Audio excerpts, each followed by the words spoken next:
मैं नवनीत गौतम आप सभी का स्वागत करता हूं 12th क्लास के लिए फिजिक्स की क्लास में। तो जैसा कि आप सभी जानते हैं, आपका चैप्टर चल रहा है इलेक्ट्रिक चार्ज एंड फील्ड्स। उसके अंतर्गत मैंने आपको इलेक्ट्रिक फील्ड लाइंस क्या होती है, उनकी प्रॉपर्टीज क्या क्या होती है, सब मैंने आपको करा दिया था, है ना। आशा है कि आप बहुत अच्छे से पढ़ रहे होंगे और सब आपकी प्रॉब्लम्स सॉल्व हो रही होंगी जिस भी तरीके से, बाकी आप बता भी सकते हैं। ठीक है, तो चलते हैं नेक्स्ट टॉपिक पर। आज आपका टॉपिक देखते हैं, हेड डालिए इलेक्ट्रिक डाइपोल। और ये इम्पोर्टेंट टॉपिक है ना, इलेक्ट्रिक डाइपोल, क्योंकि इनकी डेफिनेशन डायरेक्ट आ भी जाती है, क्योंकि ये जो प्रॉपर्टीज कराई थी वो डायरेक्ट नहीं पूछता, उनसे क्वेश्चन बनते हैं वेरी शॉर्ट वगैरह या एमसीक्यू। तो इलेक्ट्रिक डाइपोल है आपका इम्पोर्टेंट टॉपिक। तो देख लीजिए डाइपोल क्या होता है। देखो डाइपोल मीन्स तो आपको समझ आ रहा होगा, डाइपोल मीन्स टू होता है, यानी दो, और पोल आपको बताया इस तरीके से पॉइंट बिंदु है ना, यानी इसमें दो पोल होते हैं। दो पोल होने का मतलब है यहाँ पे तो चार्ज की स्टडी कर रहे हैं, यानी इसमें दो चार्ज होते हैं, एक चार्ज है ना और एक दूसरा चार्ज, इस तरीके से। और ये जो सभी आपका डाइपोल हो जाएगा, देखो कैसे, ये आपका माइनस यू चार्ज मान लो, क्योंकि यहाँ चार्ज की तो बात करेंगे, क्योंकि चैप्टर का नाम क्या है इलेक्ट्रिक चार्ज। तो चार्ज से मिलकर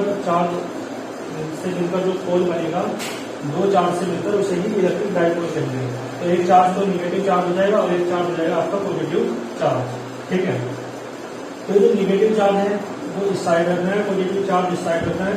बीच में मान लो उनका सेंटर है और सेंटर से लेकर माइनस क्यू तक की डिस्टेंस है, कितनी मान सकते हो एल। माइनस क्यू से ओ तक की डिस्टेंस एल है, तो ओ से लेकर प्लस क्यू तक की डिस्टेंस कितनी है एल। क्योंकि सेंटर से जो डिस्टेंस है ना बिल्कुल सेम रहती है और ये डिस्टेंस सेम रखनी है आपको। ठीक है, तो ये जो सिस्टम आपको दिख रहा है रोड पे, इसे क्या कहते हैं आप इलेक्ट्रिक डाइपोल।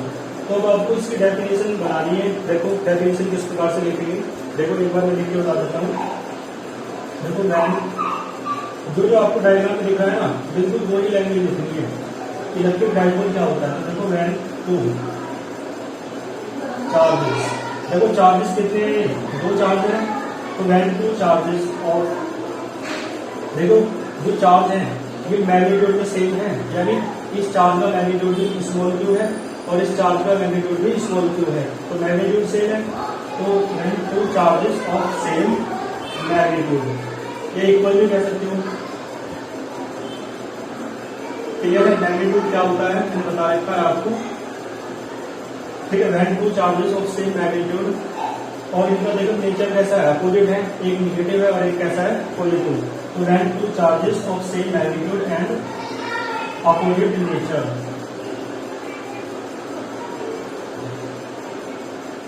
बात समझ आ रही है। तो when two charges of same magnitude and opposite nature are placed, रखे होते हैं। देखो एक दूसरे से कुछ दूरी पे तो रखे हैं, तो are placed at some distance, are placed at some distance, are placed at some distance, यानी एक दूसरे से कुछ डिस्टेंस पर रखे हैं। ठीक है, तो are placed at some distance, और एक दूसरे से, तो फ्रॉम ईच अदर, क्या है फ्रॉम ईच अदर, यानी when two charges of same magnitude, जब दो चार्ज हैं जिनका मैग्नीट्यूड कैसा हो, सेम हो, और जिनकी नेचर कैसी हो, अपोजिट हो, तो वे दोनों एक दूसरे से कुछ डिस्टेंस पर रखे होते हैं, इस प्रकार से ना।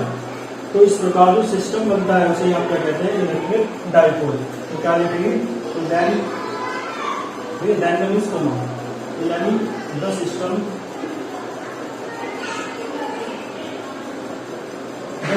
फॉर्म, यानी जो सिस्टम बनना है, द सिस्टम फॉर्म्ड इन सच ए वे, इन सच ए वे, यानी इस प्रकार जो सिस्टम बनता है उसे आप क्या कहते हैं, इज नोन एज, तो क्या कहलाता है electric dipole, is known as electric dipole, उसे ही आप इलेक्ट्रिक डाइपोल कहते हैं।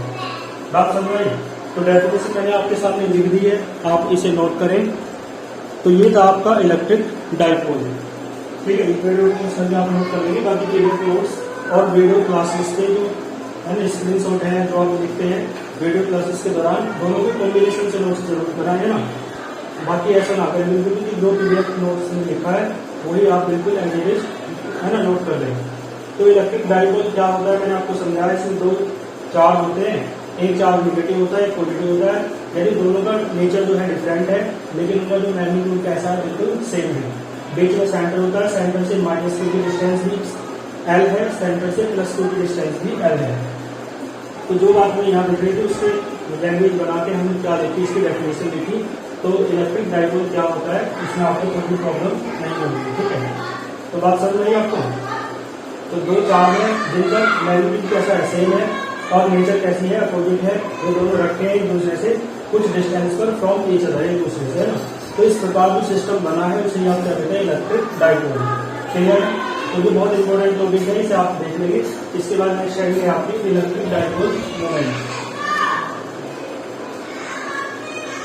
इलेक्ट्रिक डाइपोल मोमेंट, ठीक है। इलेक्ट्रिक डाइपोल मोमेंट क्या होता है, तो देखो मैं इसे रफ कर देता हूँ। इलेक्ट्रिक डाइपोल तो आपको समझ में आया। हाँ, एक चीज और देखो, इलेक्ट्रिक डाइपोल मोमेंट से पहले इसका एग्जाम्पल और देखो आप, है ना। यानी इलेक्ट्रिक डाइपोल के कुछ एग्जाम्पल सीख सकते हो आप। जैसे कि आपको केमिस्ट्री से पता होगा HCl होता है ना, ये क्या है, डाइपोल होते हैं। HBr होता है, NaCl होता है, ये सब किसके एग्जाम्पल हैं, इलेक्ट्रिक डाइपोल की। क्योंकि आपको पता है H पर पॉजिटिव चार्ज होता है और Cl पर नेगेटिव चार्ज होता है, तो ये क्या है, डाइपोल है, ठीक है। फिजिक्स में हम माइनस चार्ज को इधर लेकर डाइवर्शन करेंगे, सब कुछ है ना, इधर लेना है ना। लेकिन एक पॉजिटिव होता है, एक नेगेटिव होता है, उसे भी डाइपोल कहते हैं। तो HCl या NaCl भी आपका इसका एग्जाम्पल है इलेक्ट्रिक डाइपोल का, ठीक है। तो ये एग्जाम्पल आप नोट कर लीजिएगा। आइए चलते हैं इलेक्ट्रिक डाइपोल मोमेंट। क्लियर है। तो इलेक्ट्रिक डाइपोल मोमेंट देखो क्या होता है। इलेक्ट्रिक डाइपोल मोमेंट को स्मॉल p से डिनोट किया जाता है। किससे डिनोट करते हैं, स्मॉल p से, और इसका फॉर्मूला होता है Q × 2L। Electric dipole moment का फॉर्मूला क्या है, Q × 2L। तो दिक्कत आपको नहीं होगी। इलेक्ट्रिक डाइपोल मोमेंट का फॉर्मूला है Q × 2L। देखो Q क्या है भाई, ये चार्ज है, नेगेटिव चार्ज भी चार्ज है, पॉजिटिव चार्ज, लेकिन दोनों ही चार्जों की मैग्नीट्यूड है वो तो Q है, इसका भी मैग्नीट्यूड Q है और इसका भी मैग्नीट्यूड Q है। तो यानी ये क्या है, Q क्या है, इस दोनों में से किसी एक चार्ज का मैग्नीट्यूड, ठीक है। तो Q क्या है, यानी मैग्नीट्यूड, उनको लिख देता हूँ क्या है, ये Q क्या है, मैग्नीट्यूड है इसका, दोनों में से किसी एक चार्ज का। भाई इसका मैग्नीट्यूड दोगे तो भी Q आएगा, इसका मैग्नीट्यूड दोगे तो भी Q आएगा। मैग्नीट्यूड का मतलब है इसे साइन को, चिन्ह को छोड़कर जो बचा वो मैग्नीट्यूड होता है। तो चिन्ह हटाओ जो बचा, चिन्ह हटाओ जो बचा, तो मैग्नीट्यूड क्या है, मैग्नीट्यूड है, मैग्नीट्यूड किसका है, इन दोनों में से किसी एक चार्ज का। तो magnitude of any of both charges, ये जो दोनों चार्जेस है ना, इनमें से किसी एक का मैग्नीट्यूड है ये स्मॉल q, ठीक है। और 2L क्या है, 2L आप देख सकते हो, देखो ये L है, ये L है, तो सारी डिस्टेंस कितनी हो जाएगी, 2L। यानी जो डाइपोल है ना, इस सिस्टम को डाइपोल तो कहते हैं, इलेक्ट्रिक डाइपोल, इसकी लेंथ है कितनी, 2L, ठीक है। तो 2L क्या है, लेंथ, तो यानी 2L क्या है, लेंथ ऑफ इलेक्ट्रिक डाइपोल, यानी इलेक्ट्रिक डाइपोल की लेंथ है ये 2L। क्लियर। इलेक्ट्रिक डाइपोल की लेंथ है 2L और magnitude of any of both charges, दोनों में से किसी एक चार्ज का जो मैग्नीट्यूड है वो कितना है, स्मॉल q। बात समझ में आ रही होगी आपको। तो देखो इसकी डेफिनेशन जो है ना, इस फॉर्मूले के बेस से ही बना देंगे। तो क्या लिखेंगे, देखो इन दोनों की क्या है भाई, इसकी स्मॉल q की और 2L की क्या है, प्रोडक्ट है। तो इसकी डेफिनेशन क्या लिखेंगे, द प्रोडक्ट ऑफ, ठीक है, द प्रोडक्ट ऑफ, प्रोडक्ट किस किसकी है, Q की, और Q का नाम क्या है, magnitude of any of both charges, दोनों में से किसी एक आवेश का, मतलब चार्ज का मैग्नीट्यूड। क्लियर है। एंड, तो प्रोडक्ट किसकी है, and length of electric dipole 2L, इसे ही आप क्या कहते हैं, is known as,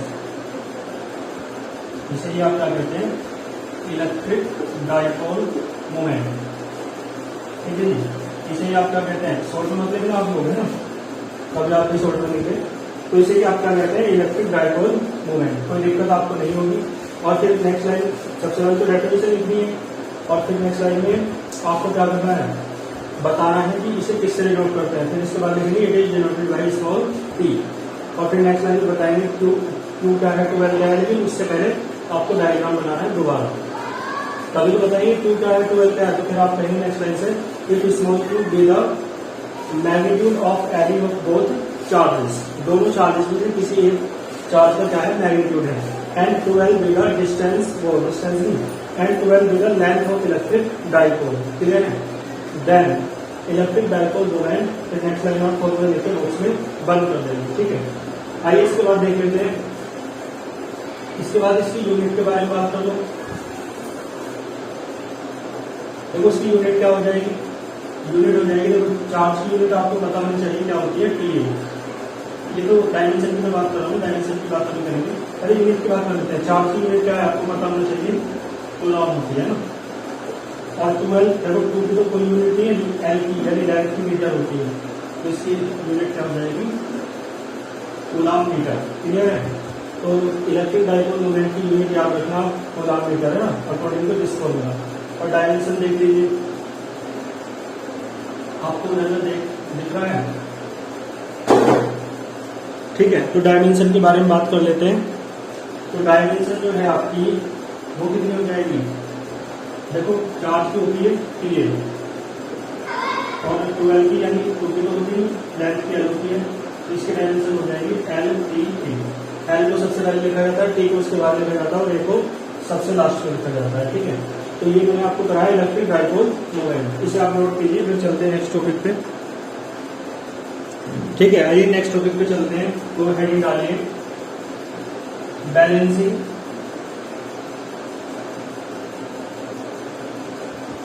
of electric charge.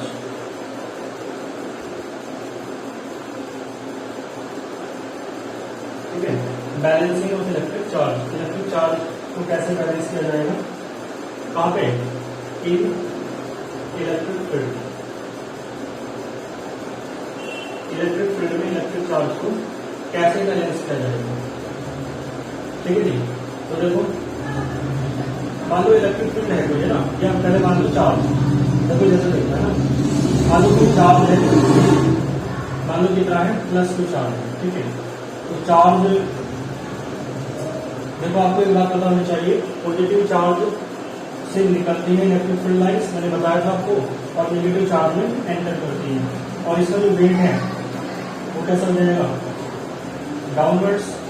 भाई वेट W बराबर mg होता है या F इक्वल टू mg होता है, पढ़ चुके हैं आप लाइन। तो इसका जो वेट है m इंटू जी, m जानते हैं मास है, और g क्या है, ग्रेविटेशनल एक्सेलरेशन। g की वैल्यू 9.8 होती है मीटर पर सेकंड, इसका आपको याद होगा। तो इसका जो चार्ज मास है वो m है, और इसका जो वेट है डाउनवर्ड्स है, नीचे की ओर। ठीक है, और ये इलेक्ट्रिक फील्ड में है, तो इसे बैलेंस करना है। तो देखो बैलेंस करने के लिए आपको क्या करना पड़ेगा, एक फोर्स जो है ऊपर की ओर लगाना पड़ेगा। ठीक है जी, और उस फॉर्मूले को आप जानते ही हैं, E equals to F upon 2। ये तो मैंने पढ़ाई रखा है, क्यों नोट होगा, लेकिन यहाँ क्यों बन जाए तो क्यों हो जाएगा। ये पढ़ा रखा है ना इलेक्ट्रिक फील्ड इंटेंसिटी में, या इंटेंसिटी ऑफ इलेक्ट्रिक फील्ड पढ़ा रखा है ऑफलाइन। ठीक है, मतलब क्लास में कराया था। तो F इक्वल्स टू देखिए यहाँ से क्या आ जाएगा, 2 इंटू ई। तो देखिए यहाँ से F इक्वल्स टू 2 इंटू ई, और यहाँ से F इक्वल्स टू mg। तो यानी ये जो है फोर्स, ये तो है इलेक्ट्रोस्टैटिक फोर्स। क्लियर है? और ये जो फोर्स है एक तरीके से ग्रेविटेशनल फोर्स है, या वेट कह सकते हो ना, इसे आप वेट भी कह सकते हो। तो इसे यदि बैलेंस करना है तो जो वेट है वो तो डाउनवर्ड से रहेगा, नीचे की ओर रहेगा। तो आपको क्या करना पड़ेगा, आपको ऊपर की ओर फोर्स लगाना पड़ेगा, यानी इलेक्ट्रोस्टैटिक फोर्स के द्वारा इसे बैलेंस करना पड़ेगा। तो इलेक्ट्रोस्टैटिक फोर्स ऊपर की ओर लगाना पड़ेगा, और मैग्नीट्यूड सेम होना चाहिए, जितना ये फोर्स है तो जितना ये फोर्स है, जितना वेट है उतना ही ऊपर की ओर फोर्स लगाओगे, तभी तो है ना बिल्कुल बैलेंस हो पाएगा। यदि एक भी फोर्स ज्यादा हो जाएगा, मान लो ये फोर्स ज्यादा हो जाए तो ऊपर की तरफ चला जाएगा चार्ज, यदि ये फोर्स ज्यादा हो जाए तो नीचे की तरफ चला जाएगा चार्ज। तो ये बात होती है। ठीक है, तो दोनों फोर्स कैसे होने चाहिए, बैलेंसिंग के लिए बिल्कुल सेम होने चाहिए। और ये क्या है, इलेक्ट्रोस्टैटिक फोर्स है ना, मैंने बताया कैसा है अकॉर्डिंग टू दिस फॉर्मूला। तो इसकी बैलेंसिंग के लिए सबसे पहले तो इसकी लैंग्वेज आप लिख लेना, मैं बता देता हूँ ना, और बाकी आप पीडीएफ नोट्स की ऐप से लिखेंगे। तो आप ये लिखेंगे दैट Q भी एक पॉइंट चार्ज, Q एक पॉइंट चार्ज है, and its mass is small m, और इसका मास कितना है, स्मॉल एम है। तो फिर लिखेंगे इट्स वेट है ना, it's weight W equals to M G या W equals to F G equals to M G, इस तरीके से लिख देना। और फिर लिखना to balance this point charge, ठीक है ना। तो मतलब मैं इसी को कहता हूँ दोनों के कॉम्बिनेशन से नोट्स बनाए करो, पीडीएफ नोट्स हमें है ना, जो है क्या पता वाला वो मैं हमें बोलूंगा, तो आपको जो भी अच्छा लगे या दोनों के कॉम्बिनेशन से नया वैल्यू निकल जाए वो बेस्ट है ना। तो देखो फिर क्या करेंगे, to balance this electric charge, इस इलेक्ट्रिक चार्ज को बैलेंस करने के लिए we have to apply electrostatic force in upward direction. हमें क्या अप्लाई करना पड़ेगा, इलेक्ट्रोस्टैटिक फोर्स लगाना पड़ेगा इन अपवर्ड डायरेक्शन, ऊपर की ओर, ठीक है। तो देखो फिर इसके बाद है फोर दिस है ना, लेने को बोलने आपको, आप सुन करके लिख देना फोर दिस। इसके लिए आपको क्या करना पड़ेगा, इसके लिए करना पड़ेगा कि ये जो वेट है ना, ये जो वेट है डब्ल्यू, क्योंकि बराबर बताना चाहिए इसके इलेक्ट्रोस्टैटिक फोर्स, तभी तो बैलेंस हो पाएगा। इलेक्ट्रोस्टैटिक फोर्स बताओ दिक्कत हो, और इसे आप एफ ई से डिनोट कर देंगे। तो डब्ल्यू की जो वैल्यू है वो आपकी एम जी है, और इसकी जो वैल्यू है वो 2 इंटू कैपिटल ई है। कैपिटल ई आपका इलेक्ट्रिक फील्ड है और क्यू क्या है, चार्ज। तो यहाँ से आप है ना, ये आपका क्या होगी, कंडीशन आ गई बैलेंसिंग। तो इसके नीचे लिख देना it is the required condition of balancing of electric charge in electric field. Clear है। तो यहाँ पे इलेक्ट्रिक फील्ड था। अब देखो एक बात और सुनिए, इलेक्ट्रिक फील्ड ऑर्डर होगा, आपको एक बात पता होनी चाहिए, इलेक्ट्रिक फील्ड जैसे मान लो इधर है, तो इलेक्ट्रिक फील्ड डायरेक्शन मान इस तरीके से है, तो आपको पता होना चाहिए इलेक्ट्रिक फील्ड किसके द्वारा डिनोट किया जाता है, इलेक्ट्रिक फील्ड लाइंस के द्वारा। तो इसका मतलब है electric field lines positive charge से निकल रही होंगी और निगेटिव चार्ज होगा इधर, तभी तो उधर जा रही है, ठीक है। तो इसका मतलब है मान लो यहाँ कोई चार्ज रखा है, मान लो प्लस क्यू रखा है, तो ये तो बताओ प्लस क्यू में फोर्स लगेगा इस तरफ लगेगा, माइनस की तरफ, क्योंकि प्लस तो माइनस की तरफ खींचेगा, समझो। और मान लो कोई चार्ज माइनस क्यू हो आपका, तो किस तरह खींचेगा, इस तरह खींचेगा। तो ये पॉजिटिव चार्ज है ना, और फोर्स, ये फोर्स की डायरेक्शन है ना, ये मैं बता दूंगा आपको, ये वाले है फोर्स की डायरेक्शन है, क्योंकि माइनस का प्लस की फोर्स लगेगा, प्लस का माइनस की तरफ फोर्स लगेगा। तो ऐसे यहाँ देखो इलेक्ट्रिक फील्ड की डायरेक्शन किस तरफ बनाओगे, क्योंकि फोर्स किस तरफ बन रहा है, ऊपर की ओर। इसका मतलब है प्लस वाला है प्लस चार्ज, तो माइनस की ओर खींचेगा, है ना, तो माइनस की ओर खींचेगा। तो इस तरीके से इलेक्ट्रिक फील्ड आपको बनाना पड़ेगा, ठीक है। इस तरीके से इलेक्ट्रिक फील्ड आपको बनाना पड़ेगा, समझे क्यों, क्योंकि इलेक्ट्रिक फील्ड लाइन्स प्लस से निकल रही होंगी और माइनस की तरफ जा रही होंगी, तभी ये जो प्लस की चार्ज है किसी तरह खींचेगा माइनस की तरफ। इसी कारण फोर्स जो है ऊपर की ओर लग रहा है, इलेक्ट्रोस्टैटिक फोर्स। यदि इलेक्ट्रिक फील्ड की डायरेक्शन नीचे की ओर हो जाए, समझ लो, तो फिर जो इसकी फोर्स की डायरेक्शन है वो भी बदल जाएगी, क्योंकि फोर्स ये प्लस का है तो माइनस की तरफ जब भी अट्रैक्शन फोर्स लगेगा, तो इसलिए इलेक्ट्रिक फील्ड की डायरेक्शन कैसे होनी चाहिए, ऊपर की तरफ, क्योंकि इलेक्ट्रिक फील्ड की डायरेक्शन ऊपर की तरफ तभी, मतलब जब होगी इलेक्ट्रिक फील्ड की डायरेक्शन ऊपर की तरफ, तो इसका अर्थ ये है कि प्लस से इलेक्ट्रिक फील्ड लाइन से निकलनी है और माइनस में एंटर करनी है, तो प्लस नीचे होगा और माइनस ऊपर, ठीक है। तो ये डायग्राम बना लेना और फिर जो लैंग्वेज वो लिख लेना और फिर ये नोट कर लेना, ठीक है। और ये अपने समझने के लिए आप नोट कर सकते हो साइड में, बाकी कोई दिक्कत हो तो आप बता सकते हैं, ठीक है। आज की क्लास में इतना ही रखते हैं, फिर नेक्स्ट वीडियो में मिलेंगे। साथ के साथ हम बिल्कुल तैयार करते चले, बाद है ना, ऊपर बिल्कुल ना छोड़े, फिर समय नहीं मिलता है और फिर बहुत समस्या हो जाती है, इसलिए आप साथ के साथ ही पढ़ते चले, ठीक है। मिलते हैं नेक्स्ट वीडियो में और